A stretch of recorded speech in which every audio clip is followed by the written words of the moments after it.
मैं कहना चाहता हूँ आम आदमी पार्टी जो है के जो नेता हैं अरविंद केजरीवाल जी, वो आए थे अभी हिसार में 2-3 दिन पहले। उन्होंने एक बात कही, उन्होंने कहा कि मैं फार्मूला है मेरे पास SYL का समझौता करने का, क्योंकि ना पंजाब के पास भी पानी कम है, हरियाणा के पास भी पानी कम है, और मेरे पास एक फार्मूला है, मैं वो प्रधानमंत्री को बताऊंगा।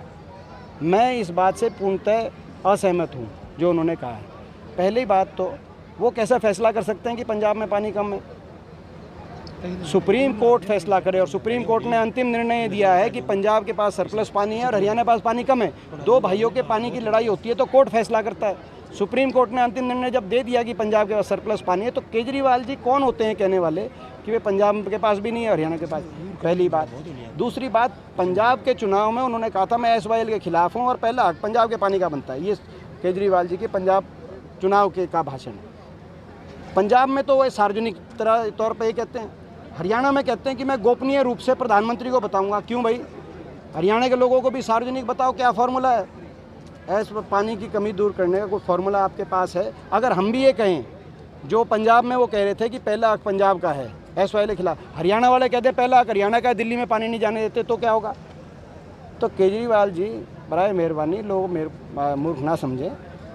क्या अगर कोई फार्मूला है तो बताएं, सरकार को बताएं। केजरीवाल जी ने पूछा कि सुप्रीम कोर्ट में जाके बताएं, पंजाब तो हरियाणा के लोगों को बताओ। पंजाब कांग्रेस का क्या स्टैंड है SYL को? देखिए, पिछले 20 साल से सुप्रीम कोर्ट में लड़ाई लड़ी गई। हरियाणा की सारी सरकारें रही, हर पार्टी की, पंजाब में भी सर पार्टी की सरकार रही। जो पंजाब का आदमी था उसने पंजाब का स्टैंड लिया, किसी पार्टी का भी हो, और हरियाणा का जो आदमी था उसने हरियाणा का स्टैंड लिया, और सुप्रीम कोर्ट में दोनों की बहस हुई और सुप्रीम कोर्ट ने फैसला किया कि पंजाब के पास सरप्लस पानी है, हरियाणा के पास कम पानी है, ये पानी का हरियाणा का हक जायज़। केजरीवाल जी कौन होते हैं हरियाणा की धरती पे आगे कहने वाले कि पंजाब में पानी कम है और हरियाणा में पानी कम है? फैसला सुप्रीम कोर्ट करेगा ना। ये जो है ये विषय हर तरह से राजनीतिक दल से भी ऊपर विषय है, लेकिन कहीं ना कहीं वहाँ पंजाब में जाके कहना कि यहाँ पे हमारे पास देने के लिए पानी नहीं है, और वही बात हरियाणा में आके कहना, ये किसी भी व्यक्ति को जो है मैं समझता हूँ कि सही नहीं है किसी को। नहीं, उसमें फिर आप ये बताएं कि क्या कारण है कि जो मेक नंबर 1 की जो बात कर रहे हैं कि जैसे मेक इन इंडिया नारा आया था बीजेपी का, ये तो मैं समझता हूँ कि उससे भी आगे हैं। सारा देश जानता है कि जो बीजेपी वाला जो मेक इन इंडिया नारा था मोदी जी का, ये कहीं ना कहीं उनसे भी आगे हैं। इन्होंने कौन सा काम कर दिया हमें बताएं, हमें हमारी जानकारी में तो लाएं। कौन सा इन्होंने काम किया दिल्ली के अंदर? क्या कारण है? दिल्ली में लगभग 10 साल से इनकी सरकार, एक यूनिवर्सिटी नहीं बनी दिल्ली में, नहीं एक मेडिकल कॉलेज नहीं बना दिल्ली में नया, एक कोई अस्पताल नहीं नया बना। और अगर आप उसकी तुलना हमारे समय की कांग्रेस पार्टी सरकार हरियाणा में करो, 12 नई सरकारी यूनिवर्सिटीज़ की स्थापना हरियाणा के अंदर हुई, 4 मेडिकल कॉलेज जो बन के तैयार हो गए, और 2 और मेडिकल कॉलेज जिनकी मंजूरी मिल गई, 6 मेडिकल कॉलेज हरियाणा में उस समय उनकी स्थापना हुई। स्कूलों की बात करो आप आज, तो ये मैं समझता हूँ कि जो ये तो कहीं ना कहीं बीजेपी की से भी आगे ये बात करते हैं। और ये एक ऐसी विपक्षी पार्टी देखी गई जो बीजेपी के बारे में कम बोलती है, कांग्रेस के बारे में ज़्यादा बोलती है। क्यों भाई? क्या आपका एजेंडा क्या है? आप बीजेपी के बारे में कम क्यों बोलते हो, कांग्रेस के बारे में ज़्यादा क्यों बोलते हो? बीजेपी की तो बाढ़ जोड़ो यात्रा जो कांग्रेस में शुरू है, इस पर सवाल उठाया जा रहा है, इसको राजशाही यात्रा बताया जा रहा है। देखो, बीजेपी को तकलीफ़ है इस बात की, हमारे पास उस तकलीफ़ का कोई इलाज नहीं, तो हम जो है तो भारत को जोड़े नहीं तो क्या भारत को तोड़ें? सर नहीं तो क्या अगर बीजेपी को भारत जोड़े की यात्रा की से कोई तकलीफ़ है, भारत के जोड़े की यात्रा के नाम से कोई तकलीफ़ है, तो बताओ दूसरा नाम क्या है? हम तो जोड़ने की बात करते हैं, ये तोड़ने की बात करते हैं।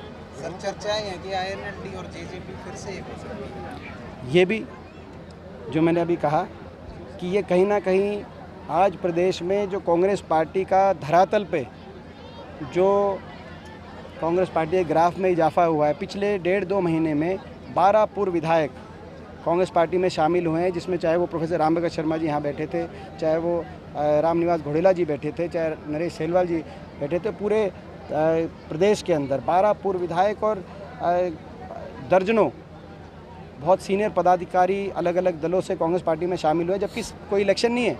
इतने पूर्व विधायकों का, वरिष्ठ पदाधिकारियों का शामिल कांग्रेस में होने का कोई नज़दीक चुनाव हमारा नज़दीक नहीं है। ये इस बात का संकेत है, इस बात का प्रतीक है कि हरियाणा में लोग बदलाव ही चाहते थे और बदलाव